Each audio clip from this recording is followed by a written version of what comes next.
CAMEC du Burkina Faso a en effet pour responsabilité de rendre disponibles et accessibles les intrants de santé, et ce sur toute l'étendue du territoire. Donc bien évidemment, l'insécurité est un facteur majeur qui entrave nos activités. Non seulement dans la distribution, mais aussi sur toute la chaîne, on va dire donc dans l'achat, le stockage et la distribution. Donc peut-être pour revenir sur le premier point, en termes d'achat, il est important d'avoir des intrants qui soient accessibles. Or, dans des pays avec des risques, notamment en termes de défis sécuritaires, on a des partenaires qui sont de plus en plus réticents à envoyer leurs intrants dans ce pays-là. Donc ça peut entraîner une rupture des intrants de santé sur le territoire. De la même manière, le fait de ne pas pouvoir atteindre le dernier kilomètre peut entraîner des difficultés au niveau des données de consommation. Donc évidemment, cela va aussi être une difficulté qui s'ajoute en termes de quantification pour avoir la bonne quantité de médicaments pour atteindre le dernier kilomètre. Ces districts ou ces formations sanitaires auront aussi des difficultés pour régler leurs créances, ce qui entraîne des créances au niveau de la centrale, et ça va créer une sorte de cercle vicieux pour pouvoir acheter des intrants de qualité en quantité suffisante.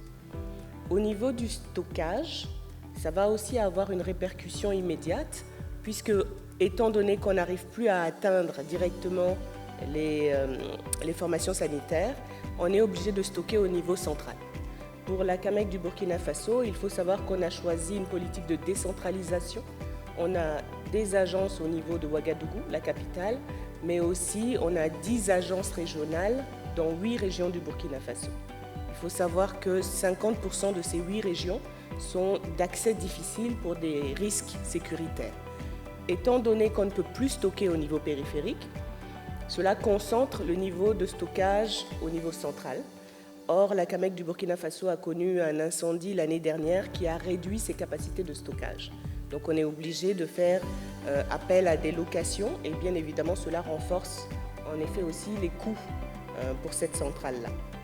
Pour en revenir à la question qui est de la distribution, sur à peu près les 70 districts qu'on a, on sait qu'à peu près un tiers, donc 33%, un peu plus, de ces districts sont d'accès très difficile. Ça va entraîner le fait qu'on a dû se remettre en question et refaire un mécanisme un peu plus résilient de délocalisation de notre transport. La CAMEC avait pour habitude de transporter sur sa flotte personnelle, on a une 50aine de camions, pour aller du niveau central vers le niveau périphérique et du niveau périphérique vers les destinataires. Aujourd'hui, on est obligé de faire appel à des prestataires privés qui prennent le relais dans les zones à défi sécuritaire et qui constituent à peu près, on va dire, 50% pour nous de nos accès. Notamment la zone Sahel est complètement inaccessible sur fonds propres. Idem pour la zone du Nord, on a beaucoup de difficultés et donc on est obligé soit de faire appel à un prestataire privé, soit de rejoindre des convois sécurisés ou même des cargos soit humanitaires, soit des cargos de l'armée. Et bien évidemment, tout ça entraîne un surcoût énorme et la centrale se retrouve confrontée face à ces besoins de trésorerie-là qui n'étaient pas planifiés et qui viennent déséquilibrer un peu son PNL.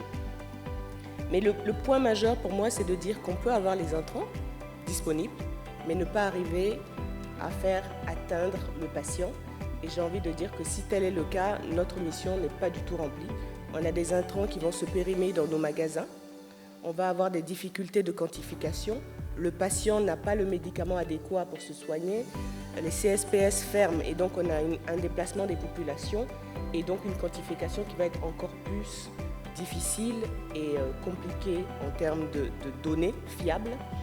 Et tout ça va créer le fait que nos populations n'auront plus accès à des médicaments de qualité et notamment à des coûts efficients, on va dire. Donc, sans médicaments, tout le monde sait qu'il n'y a pas de prise en charge, il n'y a pas de soins de santé. On est obligé de trouver une solution.